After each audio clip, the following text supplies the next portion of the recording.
Hello students, welcome to easy math for JEE. I am Ujjwal Kaushik, your friend. जो भी students IIT JEE की preparation कर रहे हैं उनके लिए हमारा चैनल बहुत यूजफुल है। आज का क्वेश्चन है, if the four complex number z conjugate this and this represent the vertices of a square of side 4 unit in a given plane, then what is the modulus of z?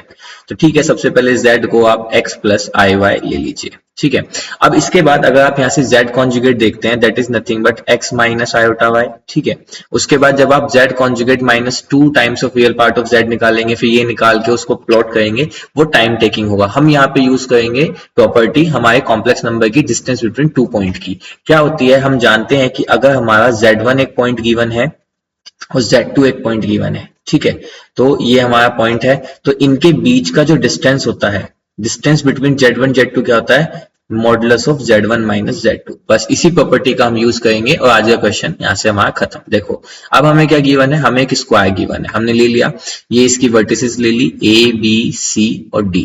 ठीक है, अब हमें जो a vertices given है वो हमें मान लीजिए यहाँ से z गिवन है। ठीक है, जो हमें b वर्टिस गिवन है वो मान लीजिए यहाँ से हमें z बार गिवन है।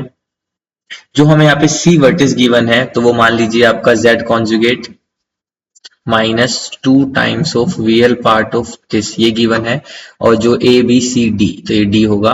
तो जो हमारा d वर्टिस गिवन है वो आपका z minus 2 times of real part of z, ये गिवन है। ठीक है, तो अब हमें गिवन है कि स्क्वायर है तो चारों साइड सेम होंगी और उनके बीच का डिस्टेंस कितना, साइड कितनी है 4, तो यहाँ से यहाँ तक का डिस्टेंस कितना है 4। तो अगर मैं यहाँ से फॉर्मूला लगाता हूं डिस्टेंस बिटवीन ए बी, तो वो क्या हो जाएगा, that is nothing but modulus of z minus z conjugate. अब ये मुझे गिवन किसके, 4 के, दिस इज इक्वल टू, अब देखो z की वैल्यू क्या है, x plus iota y minus z conjugate क्या हो जाएगा, x प्लस का आयोटा y। डायरेक्ट मैंने माइनस 1 से मल्टीप्लाई कर दिया तो इससे कैंसिल आउट हुआ, तो यहां से आ गया y is equal to 2 iota y modulus. तो अब यहाँ से 4 किसके इक्वल आ जाएगा, यहाँ से 4 आ जाएगा under root of 4y square के इक्वल आ जाएगा। ठीक है, तो यहाँ से अगर मैं करना चाहूं तो ये हो जाएगा, दोनों साइड स्क्वायर कर देते हैं, 16 is equal to 4y square. तो y स्क्वायर की वैल्यू कितनी आ गई, 4। तो यहां से मैं कह सकता हूं मैं y स्क्वायर की वैल्यू कितनी आ गई, 4। ठीक है, अब इसी तरह से हम डिस्टेंस बिटवीन BC निकाल सकते हैं। ठीक है, चलिए निकाल लेते हैं डिस्टेंस बिटवीन BC।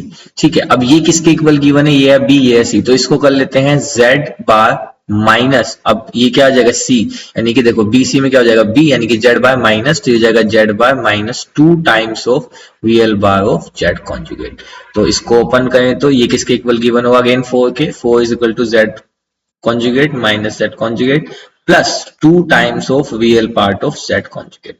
ठीक है, तो इससे कैंसिल हुआ, तो यहां से हमारे पास क्या बना, ये मॉडुलस होगा ऑब्वियसली, डिस्टेंस बिटवीन 2 पॉइंट लगाया है तो 4 is equal to modulus of 2 times of real part of Z conjugate. अब Z कॉन्जुगेट था क्या, x माइनस आयोटा y, तो 2 times real part of Z conjugate क्या आ जाएगा, यहाँ से आ जाएगा 2 ऑफ x। तो यहां से अगर मैं इसका मॉडुलस निकालता हूं तो यहां से मॉडुलस ऑफ x कितना आ जाएगा आपका, अगर मैं यहां से निकाल दूं तो मॉडुलस ऑफ x आ गया आपका यहाँ से 2।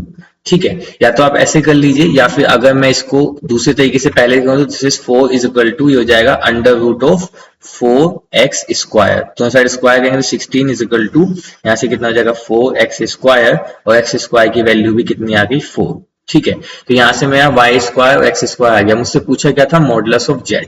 ठीक है, तो अब हम जानते हैं मॉडुलस ऑफ z क्या होता है, under root of x square plus y square. This is equal to x square की वैल्यू भी 4, y स्क्वायर की वैल्यू भी 4, दिस इज 8, तो यहाँ से ये आ गया 2 रूट 2। तो 2 root 2 is our right answer, option number 3। So I hope you are able to understand the video. If you have still doubt, you can ask to me into the comment box. Thank you very much. Please subscribe the channel. Be happy.